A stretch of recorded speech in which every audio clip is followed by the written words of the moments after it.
गांव के किनारे एक पुरानी हवेली खड़ी थी जिसे सब लोग डरावनी मानते थे। कहते थे कि वहां रात को अजीब आवाजें आती थीं। एक दिन चार दोस्त राहुल, साक्षी, दीपक और निशा ने तय किया कि वे हवेली में रात बिताएंगे। जैसे ही वे हवेली के अंदर गए, अंधेरा छा गया। दीवारें पसीने से तर थीं और हर कदम पर उनका दिल तेजी से धड़क रहा था। दीपक ने मजाक में कहा, डरने की कोई बात नहीं, ये सब बस कहानियां हैं। वे एक कमरे में बैठे थे जब अचानक दरवाजा खुद ब खुद बंद हो गया। सभी लोग डर गए, लेकिन निशा ने कहा, हम बस एक खेल खेलते हैं। उसने एक आत्मा को बुलाने का सुझाव दिया।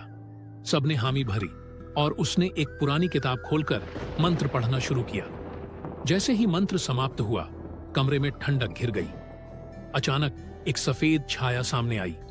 सबकी चीखें निकल गईं। वह छाया उन्हें देखकर मुस्कुरा रही थी। साक्षी ने जोर से कहा, हम यहां से जाना चाहते हैं। लेकिन छाया ने आगे बढ़कर कहा, तुम लोग मेरे मेहमान हो।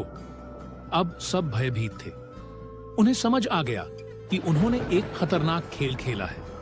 छाया ने कहा, तुम्हें मेरी कहानी सुननी होगी। उसने बताया कि वह एक निर्दोष आत्मा थी जो उस हवेली में फंसी हुई थी। जैसे ही उसने अपनी कहानी खत्म की, वह छाया तेजी से गायब हो गई। दरवाजा खुद ब खुद खुल गया। चारों दोस्त भागते हुए बाहर निकले और उनके दिलों में खौफ था। गांव लौटकर उन्होंने सबको बताया, लेकिन किसी ने उनकी बात पर विश्वास नहीं किया। आज भी हवेली में वो सफेद छाया अपने मेहमानों की इंतजार कर रही